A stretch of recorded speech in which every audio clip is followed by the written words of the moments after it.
उपस्थित पवित्र आत्माओं, मैंने स्वयं सेवक तो बहुत देखे, बहुत सुने, लेकिन स्वयं सेविकाओं का निर्माण हो रहा है, सच तो यह है कि मैंने पहली बार देखा है। और ये बड़े सौभाग्य की बात है कि आप एक उद्दीयमान बनने के रास्ते पर आगे बढ़ रहे हैं। आज आपके निर्माण का समय है, और यदि निर्माण में थोड़ी सी चूक हो जाए तो जीवन बिखर जाता है, और यदि निर्माण सही ढंग से हो जाए तो जीवन निखर जाता है। हमारे सामने जो चुनौतियां आती हैं, वो चुनौती आती है स्वास्थ्य को लेकर के, क्योंकि यदि आप शरीर से स्वस्थ नहीं हैं तो मुझे ऐसा लगता है आपका मस्तिष्क स्वस्थ रह ही नहीं सकता, और जब आपका मस्तिष्क स्वस्थ नहीं होगा तो आपका मन भी स्वस्थ नहीं होगा, और जब मन स्वस्थ नहीं होगा तो किसी भी कार्य में एकाग्र नहीं होगा। तो आवश्यकता क्या है? स्वास्थ्य की रक्षा करें। अब स्वास्थ्य की रक्षा के लिए सबसे पहले हमें अपनी दिनचर्या सुधार के साथ साथ अपने आहार पर ध्यान देना चाहिए, क्योंकि आहार एक ऐसा विषय है कि जो कहते हैं कि जैसा आहार लेता है या जैसा अन्न खाता है उसका वैसा ही मन बनता है। जैसा खाए अन्न वैसा हो मन, जैसा पिए पानी वैसी बोले वाणी। अब आहार यदि ठीक नहीं है, ठीक आहार होता कौन सा है? जो हमारे शरीर, मन और आत्मा को कलुषित ना करे, वह आहार ठीक होता है। आहार कहते हैं कि शुद्ध कमाई का होना चाहिए, गाढ़े पसीने की कमाई का अन्न हमारे घर में आना चाहिए। एक बात, जिस घर में पाप का अन्न आता है उस परिवार के सदस्यों के ऊपर बड़ा ही नकारात्मक प्रभाव आता है। चोरी करके, छीना झपटी करके, किसी को कष्ट दे करके, पीड़ा दे करके जो अन्न या धन आता है उसका उपभोग करके परिवार कभी भी ठीक रह नहीं पाए। मैंने अपनी आंखों के सामने ही बहुत सारे लोगों को नष्ट होते हुए देखा है। परिवार बिखर गए। पहले तो बड़ा अच्छा लगता था, लेकिन धीरे धीरे सब नष्ट हो गया। अगली बात, जब हमारे शरीर में शुद्ध अन्न जाता है, पवित्र अन्न जाता है, पवित्र कमाई का अन्न जाता है, वह हमारे जीवन में विकास लाता है। वो हमारे शरीर में काम करता है, लगता है हमारे शरीर में। अगली बात, दूसरा यह कि अन्न पवित्र कमाई का हो, अन्न शुद्ध हो। आज हमारे सामने बहुत बड़ी चुनौती है कि हमें शुद्ध अन्न प्राप्त नहीं होता। शुद्ध कौन सा? ऑर्गेनिक अन्न। ऑर्गेनिक अन्न नहीं मिलता है। हमें सब यूरिया और केमिकल डाल डाल करके अन्न हमारे सामने प्रस्तुत किए जा रहे हैं, है या नहीं? जिससे हमारे बच्चों के ऊपर, बच्चों के स्वास्थ्य पर बड़ा ही नकारात्मक प्रभाव पड़ रहा है। हमारी जो पीढ़ी है, वर्तमान पीढ़ी, ये संकट में है और आने वाली पीढ़ी संकट में है। इसके लिए सबसे पहले मैं आपको कुछ उपाय भी बताता हूं। ऑर्गेनिक वस्तुएं, ऑर्गेनिक साग सब्जियां, फल इत्यादि हमें प्राप्त हो सकें शुद्ध तरीके से, उसका कुछ फॉर्मूला, कुछ तरीका मेरे पास में है। बताऊं क्या तरीका है? एक कहावत है कि कुआं खोद करके पानी पीना। यदि आप स्वयं, आप तो वैसे स्वयं सेविका हो, ठीक है, स्वयं ही अन्न उपजाना प्रारंभ कर दें, फल सब्जियां उगाना प्रारंभ कर दें, वृक्ष लगाना प्रारंभ कर दें, तो मुझे तो ऐसा लगता है कि आपका घर ही नहीं, मोहल्ला ही नहीं, आपका पूरा शहर ऑर्गेनिक सब्जियां खा सकता है, फल खा सकता है। आप कहेंगे ये कैसे हो सकता है? बात तो कठिन लग रही है सुनने में, लेकिन मैं इसका हल करके बताऊंगा। देखो, अपने घर की छत पर टेरेस ऑर्गेनिक फार्मिंग, घर की छत पर ऑर्गेनिक खेती करें, जैविक खेती कर सकते हैं। वर्षों पहले मेरा एक कार्यक्रम था हल्द्वानी में, मेरे तो पूरे देश भर में कार्यक्रम होते हैं। हल्द्वानी में कार्यक्रम था, तो एक सरदार जी ने हमारी टीम को भोजन के लिए आमंत्रित किया। हमारा निमंत्रण उनके यहां था। उन्होंने भोजन के पश्चात हमसे कहा, मुझसे कहा कि गुरुजी आइए मैं आपको अपना बगीचा दिखाता हूं। तो मैं दरवाजे के बाहर निकलने लगा। बोले नहीं नहीं, ऊपर आइए। मैं कि ऊपर बगीचा है? बोले हाँ, ऊपर बगीचा है। मैं जब छत पर गया तो दंग रह गया। उन्होंने गमले में आम के पौधे लगा रखे थे।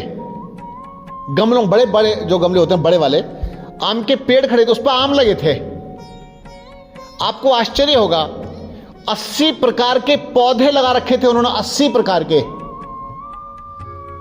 और वहां पर धनिया से लेकर के बहुत सारी जो खाने की सब्जियां होती हैं, वे सब उनके वहीं लगी थी। बेलें भी चढ़ रही थी उनके यहां पर। बोले सिर्फ 1 घंटा मैं इनको देता हूं प्रतिदिन, पानी देना, पत्ते सूख गए हैं उसको निकालना, तो मैं 1 घंटा इनमें सेवा करता हूं इनकी। और मेरा पूरा परिवार, उनसे ये सब्जियां खाई नहीं जाती, इतनी सब्जियां होती हैं। तो इतना कठिन तो काम नहीं है। तो आप YouTube में भी देखेंगे, टेरेस ऑर्गेनिक फार्मिंग, छत के ऊपर खेती लोग कर रहे हैं। तो ये एक अच्छा रास्ता है कि हम दुकानों से खरीदने की अपेक्षा, सामान खरीदने की अपेक्षा अपना स्वयं का भी ये काम कर सकते हैं। एक बात, किसी के घर में, घर के पास उनका खुद का ही खेत है या कुछ बड़ा आंगन है, तो बड़े आंगन को, एक भाग को हम उसमें सब्जियां बो सकते हैं, कुछ काम कर सकते हैं। और पहले से भी कुछ लोग धनिया बोते थे, पुदीना बोते थे, इस तरह के ये सब चीजें। बच्चों, अगर शुद्ध ऑर्गेनिक सब्जियां मिलेंगी ही नहीं, फल मिलेंगे ही नहीं, तो सारे के सारे भाषण बेकार हैं, सारे प्रवचन बेकार हैं। हमारा जो स्वास्थ्य टीका है, शुद्ध जल, शुद्ध वायु और शुद्ध आहार पर टिका है। लेकिन आश्चर्य, दुर्भाग्य यह है कि ये तीनों ही डिस्टर्ब हैं, तीनों में ही व्यवधान है। आप तो उत्तराखंड से हो सभी, आपके यहां तो वातावरण थोड़ा ठीक रहता है। पॉल्यूशन की इतनी प्रॉब्लम उत्तराखंड में नहीं है। पूरे भारत में कौन सा स्टेट ऑर्गेनिक स्टेट के नाम से घोषित हुआ, बताइएगा? बोलो, शाबाश। नहीं, बोलू, दोबारा बोलो, किसने बताया? तुमने? इसके नाम की ताली बजा दो। अरे कमाल कर दिया, मैं तो इसको वैसे समझ रहा था। सिक्किम, केवल सिक्किम ऑर्गेनिक स्टेट है। मैं गंगटोक गया था, गंगटोक, तो वहां जाके पता चला, और मैंने काफी कुछ देखा वहां पर। तो सिक्किम ऑर्गेनिक स्टेट है, वहां खेतों में यूरिया इत्यादि नहीं डाला जाता। इसी प्रकार से अब बात आती है कि चलो हम धीरे धीरे अपनी सब्जियां, अपने फल हम उगाएंगे, या मार्केट से भी अगर आप लेकर के आएंगे तो ठेले से सब्जियां मत खरीदिए। गली में आता ना, क्योंकि वहां चॉइस नहीं होती। आपको लौकी खरीदनी है ठेले से, तो ठेले से मत लीजिए, ठेले पर एक ही प्रकार की रखी होगी। आप जहां सब्जी मंडी होती है, जहां खूब सारी सब्जियां बिकती हैं, आप वहां से देसी लौकी, देसी गाजर, आप समझ रहे, देसी करेले, हाइब्रिड के नहीं खरीदने आपको, देसी टाइप के जो होते हैं, इस प्रकार की सब्जियां खरीदनी है। जो लंबी लंबी लौकी होती हैं, लंबी लंबी, एकदम ग्रीन ग्रीन मत लाइए। इंजेक्शन लगा लगा के उसको बढ़ा देते हैं। आपको पता नहीं है, तरबूज का भी अंदर कलर बदल देते हैं इंजेक्शन लगा करके। सुना आप लोगों ने? तरबूज का भी रंग बदल देते हैं, उसको मीठा करने के लिए सैक्रिन डाल देते हैं। इतने दुष्ट लोग हैं, उन्होंने समाज का बड़ा भारी नुकसान किया है। पैसा कमाने के चक्कर में, चंद रुपए कमाने के चक्कर में बैंगन को भी रंग देते हैं, करेले को रंग देते हैं, रंग करके रखते हैं, कलर कर देते हैं। कलर, ये कलर खाने वाले थोड़ी होते हैं। इसी प्रकार से सब्जियों के ऊपर जो केमिकल युक्त कलर करते हैं, ये सब कहां जाता है? हमारे अंदर जाता है। लेकिन जब आप सब्जियां खरीदें तो पहले देख करके लाएं। जैसे देसी टमाटर लाएं, देसी, हाइब्रिड का टमाटर मत लाइए। ये फप्पस टाइप के जो टमाटर हैं, किसी काम के नहीं। फप्पस मतलब बेकार है वो, उसके अंदर कुछ दम ही नहीं है। एक टमाटर आता था खट्टा, कुछ पका हुआ एकदम मीठा मीठा, मतलब खट्टा। देसी टमाटर जो कच्चा कच्चा होता था ना, वो कुछ आधा कच्चा आधा पका, बहुत बढ़िया होता था। सब्जी में डालते थे, सब्जी में स्वाद ही अलग ढंग का आता था। अब तो टमाटर का स्वाद ही खोजते रहते हैं, डालने के बाद ही स्वाद नहीं आता। ये मीठा मीठा सा अजीब ढंग का टमाटर है। सच तो यह है कि ये टमाटर है ही नहीं, टमाटर की आकृति में कुछ और ही है, बेकार चीज है ये। तो इसीलिए आप सभी इन बातों पर विशेष ध्यान दें कि सब्जियां मार्केट से, बाजार से खरीदें, जहां पर ज्यादा मात्रा में सब्जियां बिकती हैं, जिसको शायद मंडी बोलते हैं ना, सब्जी मंडी कहते हैं। इसके बाद सब्जियों का चुनाव हो गया। अब हम क्या करेंगे? अन्न, जब तक आपके पास में अपने स्वयं के साधन नहीं है, तो आप सर्च कीजिए कि ऑर्गेनिक पर कौन कौन काम कर रहे हैं। अब हम ऑर्गेनिक लोगों को बढ़ावा देंगे। जो ऑर्गेनिक खेती कर रहे हैं, ऑर्गेनिक फार्मिंग कर रहे हैं, उनसे कांटेक्ट करके कि सर हमको 5 कुंटल 10 कुंटल गेहूं चाहिए ऑर्गेनिक, आप मंगाइए। और नहीं वो भेज सकते हैं तो स्वयं जाइए लेने के लिए। मेहनत कीजिए, परिश्रम कीजिए और अपने घर में अन्न ला करके भर लीजिए। और जब हम सबके सब पहल करेंगे, सबके सब प्रयास करेंगे, तो मुझे लगता है तो रास्ते भी मिलेंगे। हम प्रयास ही नहीं करते, हम कोशिश ही नहीं करते, तो इसलिए रास्ते भी हमको नहीं मिलते।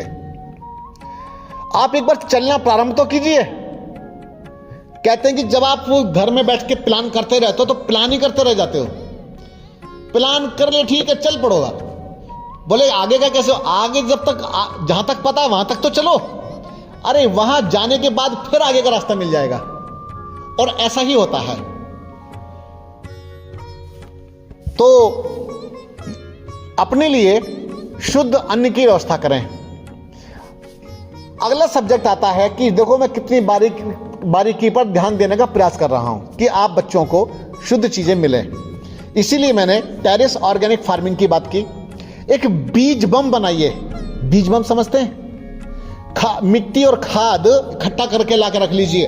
लौकी की बीज लाइए, तोरई की बीज लाइए, 1 या 2 बीज एक अंदर लगाइए मिट्टी के अंदर और लड्डू जैसा बना दीजिए। ठीक है? आप कितनी सारी बेटियां हैं, आपको पता है कितना सारा काम कर सकते हैं। किसी के पास हो सकता है गाड़ी भी हो घर में, वो साधन भी, साधन संसाधन होंगे, खूब सारा भर करके ठेले उसके गाड़ी के अंदर पीछे डिग्गी में रख दो और ले जाओ शहर में अलग अलग जगह दबा के आ जाओ। समय आने पर वो बीज हो जाएंगे। जैसे इतनी जगह खाली पड़ी रहती है, निकम्मे हैं लोग, कुछ करना नहीं चाहते। सच्ची बता रहा हूं, इनके तो सरकार मोदी जी आकर के इनको रोटी भी खिलावे आकर के।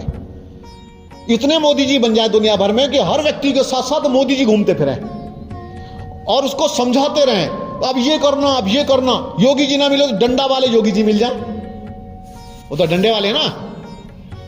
तो इसीलिए हर व्यक्ति को सरकार कुछ नहीं कर रही, अरे तू ही तो कुछ कर।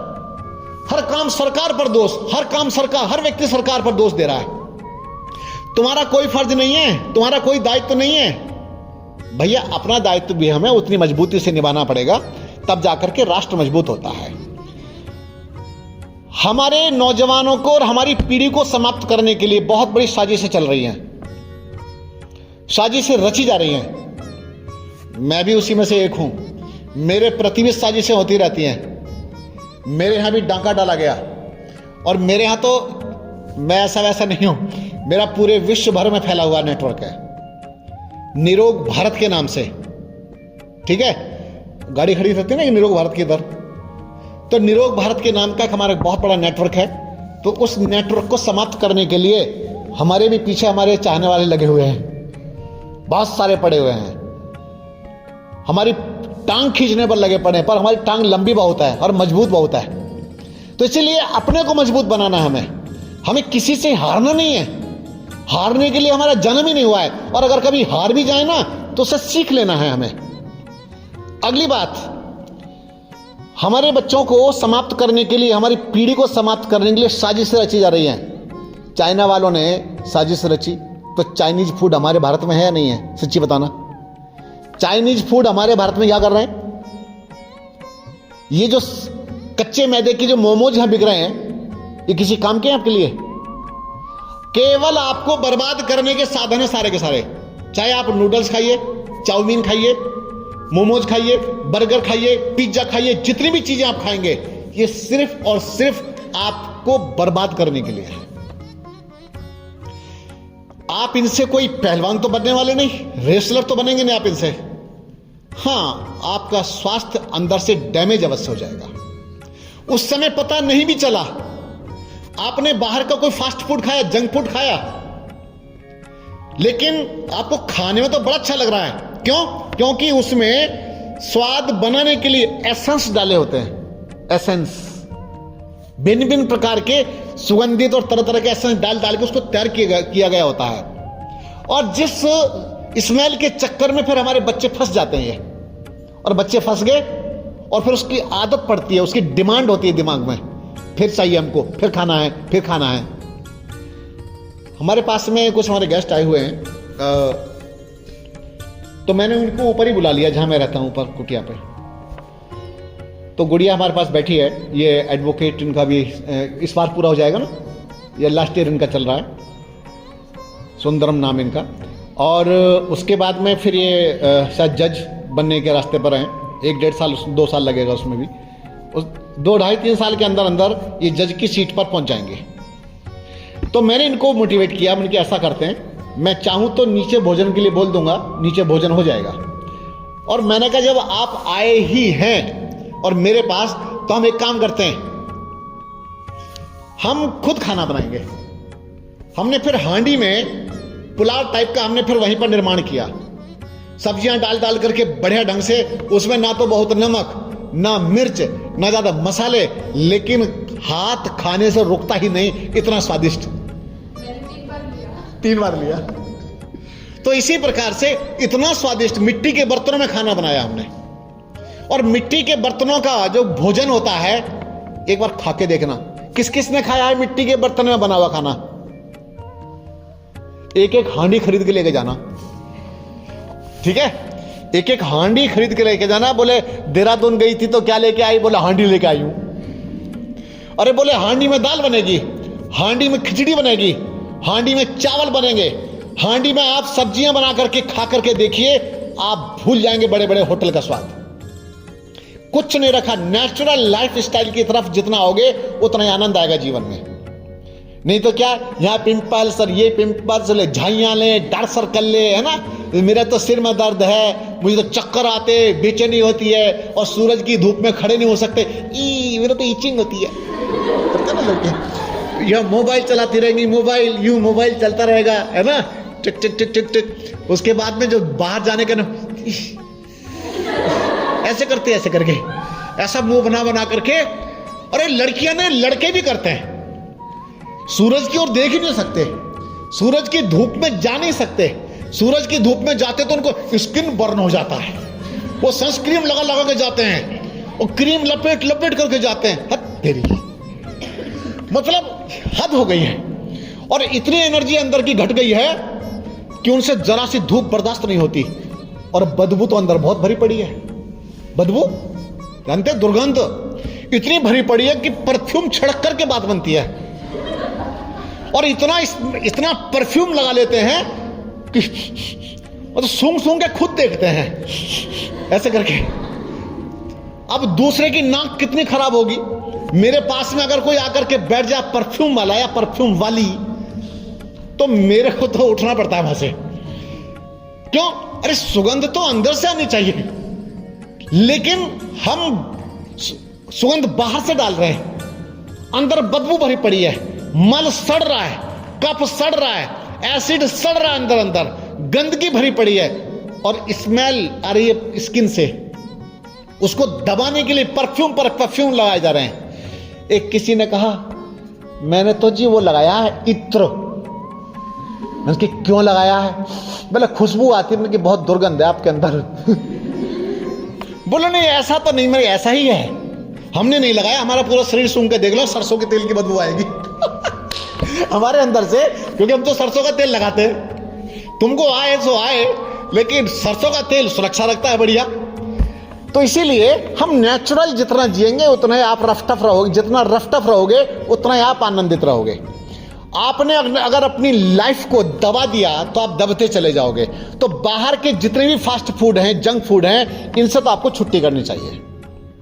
अगर आप इनको छुट्टी नहीं करेंगे तो मेरे जैसा हाल होगा।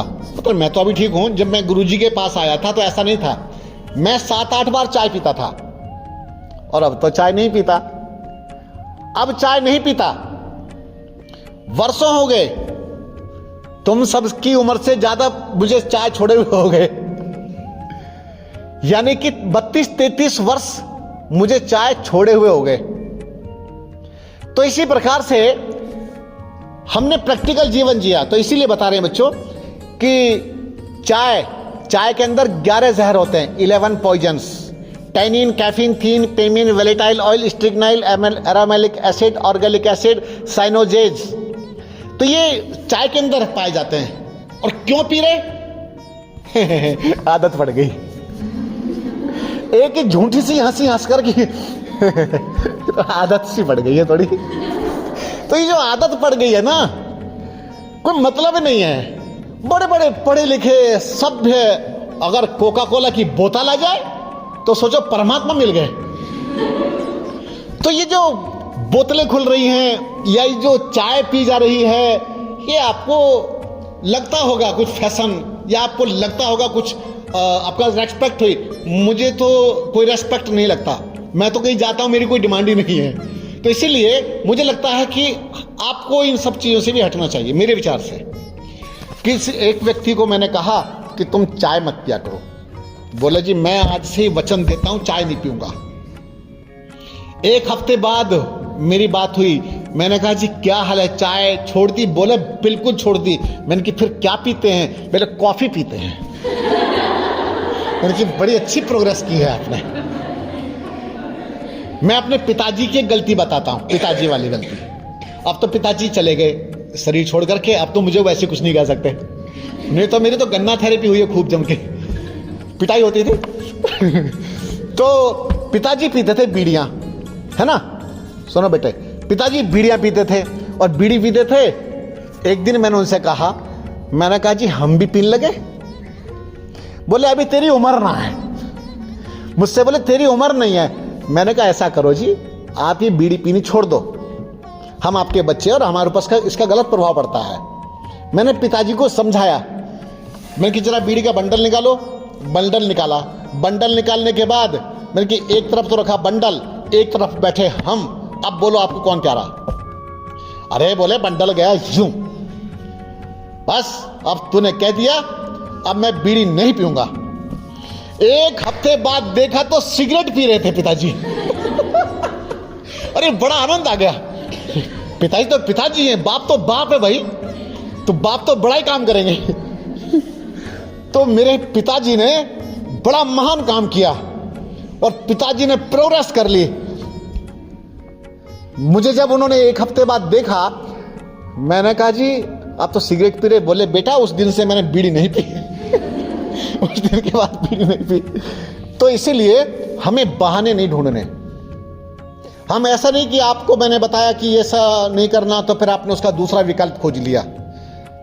मैं आपको कोई हाथ नहीं पकड़ सकता हूं, मैं आपके साथ साथ नहीं रहूंगा। आपके जो गुरुजन हैं ये आपके साथ साथ नहीं घूमेंगे, जीना आपको ही है। अच्छा, मेरे गुरुजी ने अगर मुझे साध करके रखा, संभाल करके रखा, तो मैं फिसल जाऊं? नहीं, मेरे गुरुजी का शरीर पूरा हो गया लेकिन वो मेरी आत्मा में बस चुके हैं। उनका आशीर्वाद आज भी प्राप्त होता है। बेटे, जब हम किसी को गुरु मानते हैं, जब किसी को आइडल मानते हैं, किसी को आदर्श मानते हैं, उनका आशीर्वाद गुप्त शक्तियों के साथ गुप्त तरीके से हमको प्राप्त होता ही रहता है। मैं कभी कोई गलती करता हूं तो ऐसा लगता है कि मेरे गुरुजी आज भी मुझे डांट रहे हैं। ये जो गुरुजनों की डांट डपट या उस तरह की जो बातें होती है ना बेटे, ये बहुत काम आती है, हर क्षण काम आती है। कुछ मोमेंट होते हैं जो हमारी याद बन जाते हैं। तो इसीलिए अपने खान पान पर विशेष ध्यान रखना है। अब मैं आपको खान पान के कुछ अलग तरीके समझाता हूं। जैसे किसी को पेट खराब रहता है और पेट खराब नहीं भी रहता है, तो आप एक तरीका है कि जैसे रोटी आप खाते हैं रोटी गेहूं की। जब से हमारे भारत में गेहूं का प्रचलन बढ़ा है, अब आपको यह लग रहा होगा कि क्या ये हमारे भारत में नहीं था? गेहूं भी हमारे भारत का अन्न नहीं है, पता है आपको? गेहूं हमारे भारत का नहीं है। और गेहूं का प्रचलन जब से बढ़ा है तब से एक बहुत बड़ी बीमारी लोगों के साथ लगी है, विशेषकर डायबिटीज। आज पूरा भारत डायबिटीज से पीड़ित है नहीं बोलो? मैं 2015 में मॉरिशस गया था। वहां पर हर चौथा आदमी डायबिटिक था। यानी कि हर तीसरा चौथा आदमी, अगर 4 लोग खड़े हैं तो 4 में से एक व्यक्ति डायबिटीज का पेशेंट है। यह हालत, और यही हालत अब हमारे भारत में भी होती जा रही है। क्यों? अगर अभी से वही खान पान जिसका मैं आपको मना कर रहा हूं, ये चलते रहे, तो जब आपकी मैरिज हो जाएगी, विवाह होगा जिस समय, उसके तुरंत बाद तक लगभग आपको ये समस्या पकड़ सकती है। अगर आपकी फिजिकल एक्सरसाइज नहीं है, मेंटली ज्यादा है और फिजिकल आप उछल कूद नहीं करते हैं, भागदौड़ नहीं करते हैं, एक्सरसाइज नहीं करते हैं या फिजिकल वर्क नहीं करते हैं, तो आप इस अन्न से और जो खान पान आप खा रहे हैं या गलतियां कर रहे हैं, तो ये गलती तब तक आपके अंदर ढेर लगा चुकी होगी गंदगी का। एक दिन में नहीं होता बेटे। आज आपने कोई मोमोज खाए या कोई भी चीज खाई आपने, आज में आपको नुकसान हो जाएगा? नहीं, थोड़ा समय लग जाएगा। जो हमारा सिस्टम है ना अंदर का, ये भगवान ने बहुत उत्तम बना करके भेजा है। ये बड़ा ही स्ट्रांग है सिस्टम। लेकिन इस पर जब मार की मार पड़ती चली जाती है, तो अंततः बेटा कितना सहेगा? तो पेन की रियाज भी अंदर से चिल्ला उठता है, हार्ट भी चिल्ला रहा है, लीवर चिल्लाता है, किडनी चिल्ला रही है, तो घुटने भी चिल्लाते हैं, ब्रेन चिल्ला रहा है, आंखें चिल्ला रही हैं। ये सब चिल्ला रहे हैं अंदर से कि भाई अब तो माफ करो, अब तो कुछ कमी छोड़ो, अब तो कुछ ध्यान रखो। लेकिन हम अपना ध्यान नहीं रखते। उस गलती का प्रभाव यह होता है बच्चों, फिर बीमारियां आनी शुरू हो जाती हैं। मान लीजिए, वैसे पहाड़ों में तो रागी खूब खाई जाती है, रागी मंडुआ, ठीक है, मंडुए का आटा मिलता है, ठीक है, और जौ बाजरा मिलता होगा। एक काम कर सकते हैं, रोटी स्वादिष्ट भी बनेगी, बढ़िया बनेगी, सुपाच्य बनेगी और आपको एनर्जी देने वाली होगी और बीमारियां आपके शरीर में आने नहीं देगी। ऐसी रोटी मैं आपको बता देता हूं, ठीक है? जब आप रोटी बनाएं तो क्या करें, एक लौकी ले लें, लौकी कसो, थोड़ा सा टमाटर, लौकी, थोड़ा सा हरा धनिया, जो प्याज खाते थोड़ी सी प्याज, और आटे में मिक्स कर लो। अब आटे में मिक्स करके थोड़ा सा मोटी, एक जो पापड़ जैसी रोटी होती है ना बेटे, ये भी बीमार करती है। पापड़ जैसी रोटी ये पचने में देरी करती है। जो रोटी मोटी होती है, मेरे गांव में, जिस गांव में मेरा जन्म हुआ है, वहां पर तो जैसे मक्का की रोटी बनती थी, माँ मक्का की रोटी बनाती थी चूल्हे पर, तो मोटी रोटी बनती थी। और धीरे धीरे फैशन बढ़ा पतली पतली रोटी खाने का। तो ये जो पतली पतली रोटी खाने का फैशन बढ़ा है ना, इसके अंदर एक प्रॉब्लम है, ये पापड़ जैसी होती है, ऊपरी पापड़ जैसी, नीचे पापड़ जैसी। तो नीचे का भाग मोटा होना चाहिए, जिसमें गूदा पका हुआ, अग्नि के संपर्क से पका हुआ जो गूदा होता है ना, अन्न का जो पका हुआ अन्न होता है, वो बहुत लाभ देता है। तो सब्जियां मिला करके आप रोटी बनाइए। और आटे की भूसी जानते हैं, भूसी जिसको बोलते चोकर, चोकर दुकान से ला करके रख लीजिए छान करके, ठीक है, और वो भी आटे में मिला दीजिए। अरे इतनी स्वादिष्ट रोटी बनेगी, उसके साथ में किसी सब्जी की आवश्यकता नहीं पड़ेगी। कुछ दही आदि कुछ आपके पास है उससे खाइए, या कोई चटनी से खा लीजिए, सलाद से खा लीजिए, वो इतनी बढ़िया रोटी बन जाएगी, बहुत अच्छी। क्योंकि अब अन्न के साथ में सब्जियां भी साथ में आपके गई हैं। मक्का की रोटी खाई कभी?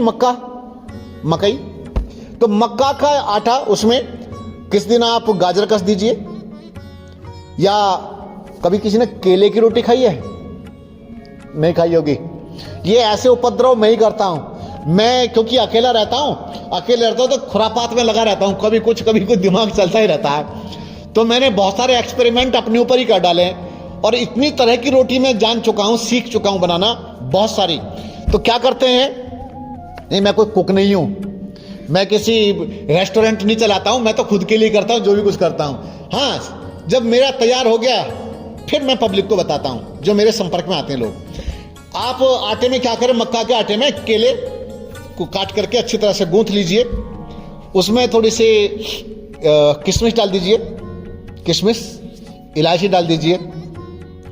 अब मक्का का आटा मोटी रोटी मोटा लेकर के, आटा ज़्यादा मात्रा में लेकर के गोल ऐसे मोटी मोटी बनाइए, और थोड़ा शुद्ध घी के साथ उसको सेक लीजिए। क्या बढ़िया मीठी मीठी केले वाली रोटी बनेगी, अद्भुत रोटी बनेगी। तो इस रोटी को आप, कई लोग दूध के साथ में खाते हैं, कोई दही के साथ खाते हैं, बहुत बढ़िया रोटी बन जाती है। तो इसी प्रकार से भिन्न भिन्न प्रकार की रोटियां आप बना बना के खा सकते हैं। आप जब रोटी खाएं तो आप सलाद की मात्रा अवश्य लें, सलाद, सब्जी की मात्रा ज़्यादा लें। मेरा एक सिद्धांत है या सूत्र है, रोटी खाओ कटोरी में और सब्जी खाओ थाली में। उल्टा हो गया है, रोटी तो खाते हैं थाली में और सब्जी खाते हैं कटोरी में। इसीलिए जिस प्रकार से अन्न खाया जाता था, वो अन्न हमारी आंतों में जाके चिपकता है। लेकिन अब जिस तरीके से मैं बताने का प्रयास कर रहा हूं कि सब्जियों वाली रोटी और भरपूर सब्जी और सलाद के साथ में आप भोजन कीजिए, तो मैं समझता हूं कि आयुर्वेद का वो सूत्र सिद्ध हो जाएगा, भोजनम भूयात भेषजम, भोजन ही हमारे लिए औषधि हो। भोजन आपके लिए औषधि का काम करेगा, आपके निर्माण का कार्य करेगा। आप क्या कर सकते हैं, आपके पास में सब्जियां हैं तो सब्जी का सूप बना के पीजिए, सूप, ग्रीन वेजिटेबल सूप। चाय की छुट्टी कर दीजिए, आप सब्जियों का सूप बना के पीजिए। अलग अलग तरह की सब्जियां, थोड़ी सी सब्जी ली, उसको बॉईल किया, और बॉईल करके उसको थोड़ा सा पानी डाल के बॉईल करो और पीस करके उसको तैयार कर लो, अपने लिए सूप बना लो। तो इस तरह से सूप बना के पीजिए। चाय के स्थान पर, जैसे मैंने चाय का भी विरोध किया, तो चाय के लिए क्या कर सकते हैं आप लोग, जैसे मुलठी जानते हैं, मुलठी, मराठी में तो ज्येष्ठ मत बोलते हैं, मीठी काठी जानते होंगे। मुलठी मीठी होती है, खांसी में काम आती है। तो मुलठी थोड़ी सी पाउडर ला के रख लें या कूट के रख लें, और अमरूद का पत्ता, तुलसी का पत्ता, थोड़ा सा गुलाब का फूल, ये बॉईल करके आप इनका काढ़ा जैसा बना के पी सकते हैं चाय के स्थान पर। अभी जैसे हमारे शर्मा जी आते हैं, तो शर्मा जी नहीं आए, नहीं अभी मत देखिए उधर। तो शर्मा जी आते हैं तो शर्मा जी क्या बना के पीते हैं, हार श्रृंगार के पत्ते अमरूद का पत्ता और तुलसी का पत्ता, इनको बॉईल करके हल्का सा उसमें देसी खांड या शक्कर गुड़ वाली या थोड़ा सा गुड़ ऐसे डाल करके विदाउट मिल्क और नींबू डाल करके आप वो बना के पीजिए। यहाँ पर आपके पत्ते हैं, आप ये वैसे ही बना करके पी सकते हैं।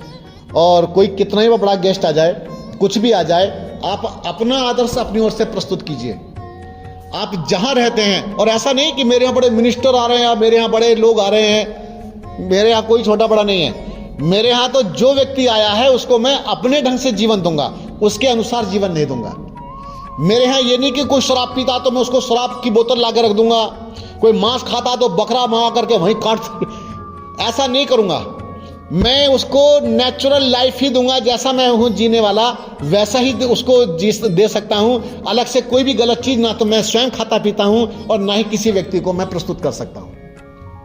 जब तक हमारे जीवन में स्वयं का आदर्श नहीं है तब तक हम किसी के जीवन का निर्माण कर नहीं सकते। आज यदि मैं अपने आप में गठित हूं तो मैं आपको दावे के साथ कह सकता हूं कि इन चीजों से ये लाभ होता है, इन चीजों से ये हानि होती है। क्यों?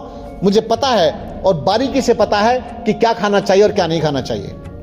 तो इसी प्रकार से किसी को हार्ट की प्रॉब्लम रहती है, हार्ट बीपी हाई रहता है, कोलेस्ट्रॉल बढ़ा हुआ है, तो ऐसे व्यक्ति अर्जुन की छाल और दालचीनी का पानी उसको उबाल करके पानी में थोड़ा सा चाय की तरह से पी सकते हैं। अर्जुन की छाल और दालचीनी अपने घर में बता सकते हैं किसी को भी। इसी प्रकार से आप पुदीने की चाय बना के पी सकते हैं, धनिए की चाय बना के पी सकते हैं, कितनी सारी चीजें हैं। एक बार क्या था, हाँ, जैसे मेरे कमरे के सामने कचनार का पेड़ है, और कचनार का जो पत्ता होता है ना, पत्ता, ये अंदर जो गांठें बन जाती है शरीर के अंदर, गांठें, उन गांठों को डिसॉल्व करने में काम आता है कचनार की छाल। जैसे महिलाओं को यूट्रस में सिस्ट हो जाती है, हम कचनार की छाल का काढ़ा बना करके उनको पिलवाते हैं तो यूट्रस से गांठ खत्म हो जाती है। या शरीर के ऊपर जो गांठें बन जाती हैं, कचनार की छाल का काढ़ा बना करके पीने से लाभ मिलता है। स्पष्ट हो रहा है? तो कचनार की छाल के पत्ते यूं ही डाल करके, अमरूद का पत्ता साथ में डाल दीजिए, उसका कॉम्बिनेशन अच्छा है। अमरूद का पत्ता खांसी नहीं होने देता, जुकाम नहीं होने देता। अमरूद का पत्ता बहुत लाभ देता है। पीछे एक महामारी आई थी, आपको सबको पता है, पूरा देश नहीं पूरा संसार उससे पीड़ित था। एक वायरस आया था बदतमीज टाइप का, तो वो पूरा संसार उसने परेशान कर दिया। केवल अमरूद का पत्ता ही ऐसा था कि अगर आप अमरूद का पत्ता चबा लें तो कितनी भी ब्रीदिंग आपकी, मतलब आपको श्वास फूलता है, आपको कफ बना हुआ है, खांसी बनी हुई है, तो अमरूद का पत्ता चबाने मात्र से, उसका रस पीने से आपका गला एकदम शुद्ध हो जाता है। ठीक है? इसी प्रकार से आप चाय को हटा करके इस प्रकार से अपने अपने रास्ते इस तरह से खोजें। तो ऐसा नहीं कि हमारी एक आदत पड़ी है, हमारी परंपरा बन गई है तो हम उसी टाइप से जिएंगे, बिल्कुल गलत। अगली बात, मैंने आपकी खान पान पे चर्चा की। सब्जियों की मात्रा खूब लेनी चाहिए, अन्न की मात्रा भले कम लें, सब्जियों की मात्रा ज़्यादा लें। अगर आपको स्पीड बढ़ानी है, टाइगर जैसी स्पीड बढ़ानी है, मैं अपनी एक बात बताता हूँ। मैंने अपने गुरुजी से एक बार कहा कि गुरुजी मुझे कुछ प्रॉब्लम हो रही है अंदर। अच्छा, मैं एक ऐसा व्यक्ति था कि मैं अपने गुरुजी से, मतलब मेरी कोई प्राइवेट बात है ही नहीं, मैं कभी कुछ छिपाता नहीं था और आज भी नहीं छिपाता। पहले गुरुजी के सामने बोल देता था, अब तो मैं पब्लिक के सामने बोल देता हूं, क्यों? मैं किसी से कभी कुछ छिपाया नहीं, मेरा कोई सीक्रेट है ही नहीं। तो मैंने कहा गुरुजी मुझे प्रॉब्लम है। बोला अच्छा। उन्होंने मेरी आग पर पकी हुई सभी चीजें बंद कर दी थी, अग्नि पर पकी हुई कुछ भी चीज नहीं खाता था, और वो मैंने निभाया लगभग 4 महीने। 4 महीने तक मैंने आग पर पका हुआ कुछ नहीं खाया। उसके करने से मुझे पता है क्या हुआ। उससे पहले मेरे कुछ एक्जिमा टाइप था मेरे पैर में, अभी तो निशान भी नहीं है, ये पिंपल्स थे और कुछ ऐसे कुछ तरह के कुछ रोग थे मेरे शरीर में। उस कच्चा खाने से एक लाभ हुआ। अच्छा, मेरे उस समय थोड़ा सा चेहरा बड़ा मोटा रहता था, बॉक्सिंग करता था मैं, तो बॉक्सिंग करता था तो मेरा जो ये हिस्सा ना, ये सब भारी भारी होते थे। और कच्चा खाने मात्र से मेरे अंदर का जितना फैट था ना, एक्स्ट्रा जो चर्बी थी, वो सारी की सारी चर्बी मेरी गल करके हट गई। और मेरे अंदर जो स्पीड बढ़ी, स्पीड टाइगर जैसी स्पीड आ गई। मतलब मैं इतना फास्ट रेसर बना कि 5 साल से प्रैक्टिस करने वालों को मैंने 14 किलोमीटर की रेस में झट से हरा दिया था। कितने किलोमीटर? 14 किलोमीटर की रेस में उनको मैंने हरा दिया था। और सुनो, ये करने के बाद ही मैं आपसे कह रहा हूं, 14 किलोमीटर में कब दौड़ा था? 84 किलोमीटर साइकिल चलाने के बाद दौड़ा था। 14 किलोमीटर। अगर मैं 84 किलोमीटर साइकिल मैंने ना चलाई होती तो मुझे लगता है कि उनमें से कोई भी मुझे छू नहीं सकता था, परास्त नहीं कर सकता था। मैं 32 किलोमीटर का रेसर बन चुका था। 32 किलोमीटर, एथलीट जिससे हम बोलते हैं। तो बच्चे कच्ची कच्ची चीजें खाने से, स्प्राउट्स खाने से, जूस पीने से, और कच्ची कच्ची लौकी खाता था मैं, इतनी बड़ी बड़ी लौकी। मेरे गुरुजी नाश्ते में जो सब्जी से मंडी से सब्जियां आ जाती थी, इतनी बड़ी लौकी पहुंचते थे। अरे विनोद, पहले मेरा नाम विनोद कुमार शर्मा था, ठीक है? तो बोले विनोद, मैंने कहा हाँ गुरुजी, ले तेरा नाश्ता आ गया। तो देखा इतनी लंबी लौकी लटका करके लेके चले आते थे। तो मैं लाइए स्वामी जी, तो मैं बोला अभी खा मेरे सामने। मैं कि धो के तो ले आऊं। धो के लाई और यूं ही कच करके कट करके खा गया। तो बच्चे, इससे क्या होता था कि बॉडी के अंदर से सब छटनी मेरी हो गई, क्योंकि जितने भी पशु पक्षी जानवर जितने भी हैं, सबके सब क्या करते हैं? कच्ची कच्ची चीजों पर ही जीवित हैं। जितने भी पशु पक्षी जानवर स्वच्छंद जीते हैं, स्वतंत्र जीते हैं, वे सब के सब स्वस्थ हैं। और जितने भी मनुष्य के अधीन हैं, वे सब के सब बीमार हैं, क्योंकि मनुष्य स्वयं बीमार रहता है। बोलो, ये मनुष्य स्वयं ही गलत खा करके, पी करके स्वयं बीमार रहता है। बच्चों, जितना अपने आप को आज साध लोगे, उतना ही तुम्हारा जीवन अच्छा होगा, बढ़िया होगा, देखने और दिखाने लायक होगा। अगर आप स्वयं सेविका बनना चाहते हैं, आप स्वयं सेविका हैं, आपको लगता है कि राष्ट्र का बहुत बड़ा दायित्व तुम्हारे कंधों पर है, ठीक है? तो आज से ही तुम्हें मजबूती पकड़नी पड़ेगी, अपना लक्ष्य महान बनाना पड़ेगा। और एक बात बता देता हूं, जन्म से कोई भी गरीब है या अमीर है, इससे मुझे कोई लेना देना नहीं है। मैंने बड़े बड़े अमीरों को धक्के खाते देखा है, गंदगी में जीवन जीते हुए देखा है, और गरीब व्यक्ति को प्रधानमंत्री बनते देखा है अपने सामने। मैंने स्वयं देखा है, आपने भी देखा है। देखा नहीं देखा? मुख्यमंत्री बनते हुए देखा ही देखा है। योगी आदित्यनाथ जी कितने बड़े परिवार से हैं? बड़े परिवार से हैं, कोई सामान्य परिवार से हैं। और मोदी जी बहुत बड़े परिवार से हैं। स्वयं बताते हैं कि चाय की दुकान, चाय चलाते, चाय की दुकान थी उनकी, चाय वहां काम करते थे, तो इसीलिए चाय पिलाते थे सबको। इसी प्रकार से बच्चों, मैं आपको बताता हूं, अभी जो हमारी राष्ट्रपति हैं, बहुत बड़े परिवार से हैं। आश्चर्य की बात तो ये देखो, जितने भी प्रधानमंत्री बन रहे हैं या मुख्यमंत्री बन रहे हैं, वे सबके सब बैकग्राउंड गरीब परिवार का है। कोई भी अमीर परिवार का व्यक्ति बहुत बड़े राजनेता नहीं बन पाता है। तो मैं आपसे यही कहना चाहता हूं बच्चों, आप में से ही कोई राष्ट्रपति बैठी होगी, आप में से ही हिम्मत करेंगे तो कोई मुख्यमंत्री बन सकती है, कोई प्रधानमंत्री बन सकती है, आप में से कोई बड़े बड़े मिनिस्टर बन सकती हैं, बहुत बड़े बड़े अधिकारी बन सकते हैं आप लोग। लेकिन सिर्फ आपको ठानना पड़ेगा। आपका जितना संकल्प महान होगा, जितना मजबूती से आप आगे चलेंगे, उतना ही आप आगे बढ़ेंगे। और एक बात सुनो, ये जो मैंने खाने पीने की बात कही है, मैं इस बात को एक जगह रोक दूंगा अभी। अगर आप चाहें तो, ये हमारे यहां व्रत करने की परंपरा है ना, अभी नवरात्रि आज से है क्या? आज पहला नवरात्रा है। अच्छा, नवरात्रे है ना, नवरात तो 9 दिन नहीं है, ये तो मैं वैसे हंसी के लिए बोला। तो इसी तरह से ये क्या है, नवरात्रे मनाए जाते हैं। और हमारे यहाँ सोमवार का कोई व्रत करता है, कोई मंगलवार का व्रत करता है, कोई बृहस्पतिवार का करता है, कोई शुक्रवार का करता है। हर दिन के व्रत हैं, पक्का। ये अलग अलग व्यक्ति अपने जिसको जो समझ में आया या जिसको किसी ने जो बता दिया, उसके अनुसार वो व्रत करते हैं। लेकिन प्रॉब्लम कुछ नहीं है। प्रॉब्लम यह है कि कभी कभी और दिन से भी ज्यादा खा जाते हैं, व्रत के दिन और दिन से ज्यादा खा जाते हैं।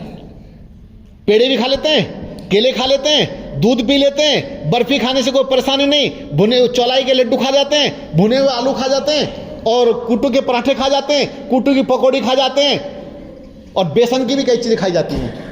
तो कई सारी चीजें खाई जाती हैं और दिन से भी ज्यादा खा जाते हैं। मैंने प्रायः पूरे नवरात्रे, कोई एक व्यक्ति बोले, महिला बोली, मैं तो लौंग के जोड़े पर व्रत करती हूं। बड़ी अच्छी बात है। तो लौंग के जोड़े पर करती, किसी से परामर्श किया था? नहीं किया था, परामर्श नहीं किया, और तो पता चला कि उसके अंदर सुड्डे बन गए। सुड्डे बन जानते हैं, मल सूख जाता है अंदर अंदर, मल की गांठें बन जाती हैं। तो ऐसे उपद्रव नहीं करना चाहिए। सहज चलो, सामान्य चलो, अच्छे संकल्प के साथ चलो। जैसे छोटे छोटे व्रत धारण कीजिए अगर आपको आगे बढ़ना है। छोटे छोटे व्रत क्या हैं? एक व्रत है कि भाई मैं आज पूरा दिन नमक और मीठा, नमकीन और मीठी कोई वस्तु नहीं खाऊंगी। छोटा सा व्रत है, एक दिन करके देखना, मेरे कहने से कर लोगे ना। कठिन थोड़ा ही है, ठानना है सिर्फ। अच्छा, जब एक दिन का बढ़िया पास हो जाए, अगली बार 2 दिन का करना। एक जब ऐसा समय हो जाए, एक बार 11 दिन का मेरे कहने अनुसार करके देखना, तुम्हें बीमारी जीवन भर छू नहीं सकती।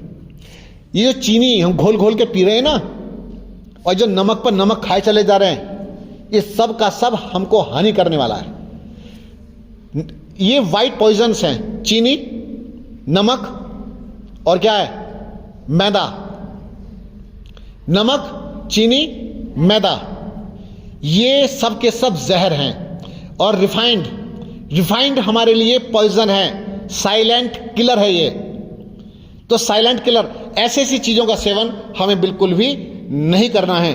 और प्रयास ये कीजिए, जैसे आप खान पान में परिवर्तन लाएंगे तो थोड़ा सा अपनी हैबिट्स में और भी परिवर्तन लाएं।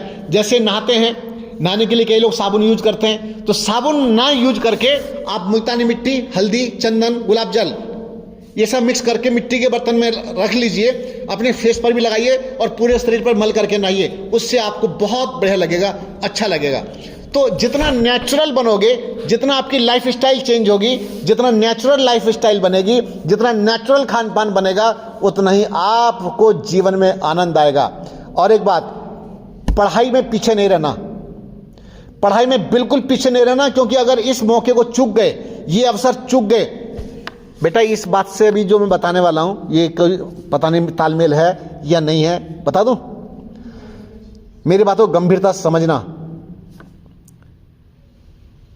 ये लव के चक्कर मत पड़ना। अभी ये जो ना अफेयर जो करते हैं हम लोग, हाथ से केवल हाथ जोड़ के मेरी प्रार्थना है, केवल अपना लक्ष्य प्राप्त करो अभी, ठीक है।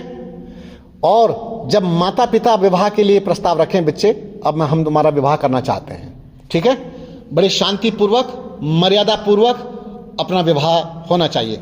गलत तो नहीं कह रहा। कितनी बेटियां बर्बाद हो गई बच्चे, कितनी बेटियां बर्बाद हो गई, कितने लड़के बर्बाद हो गए। वो लड़के भी यूं ही घूम रहे और लड़कियां भी बेचारी, उनकी जिंदगी खराब है। तो इसलिए मैं आपसे केवल प्रार्थना करता हूं हाथ जोड़ के, बच्चों अभी इस तरह का कुछ अपने दिमाग में मत पालना। क्यों? अगर प्रेम करते मेरे को बहुत लव करता है, वो बहुत लव करता है मुझे, ये सब नाटक है। ये कोई बेटे ये सिर्फ नाटक है, सिर्फ कुछ नहीं है। तुमको पथ भ्रष्ट करने का एक रास्ता है उनके पास। क्यों? अभी जब विवाह का समय आएगा तो माता पिता को भी ध्यान रहता है, एक समय पर सारे काम अच्छे लगते बच्चे। क्यों? अगर अभी से हम इस रास्ते पर चल पड़े तो हमारी लाइफ खराब हो जाएगी। तुम सिर्फ अपने लक्ष्य पर ध्यान दो। अभी जब तुम अपनी तरह लक्ष्य की ओर बढ़ोगे तो मुझे लगता है कि एक से बढ़कर एक रिश्ते, अच्छे अच्छे घरानों से रिश्ते तुम्हारे पास आएंगे और संस्कारवान नौजवान आएंगे। नहीं तो क्या है, पीता है शराब पी रहा है, गुटखा चबा रखा है और सिगरेट पी रहा है ना, और उल्टे उल्टे जिंदगी जी रहा है और लड़कियों को उलझाने के चक्कर में फंसा हुआ है। तो मेरी बेटियों से मेरा हाथ जोड़ करके निवेदन है, बच्चों अपना खान पान अच्छा रखो, अपने चरित्र का ध्यान रखो, अपनी दिनचर्या का ध्यान रखो। अगर तुमने ऐसा कर लिया तो मुझे लगता है कि तुमको तुम्हारे लक्ष्य पर पहुंचने से दुनिया की कोई शक्ति तुम्हें रोक नहीं सकती, ठीक है।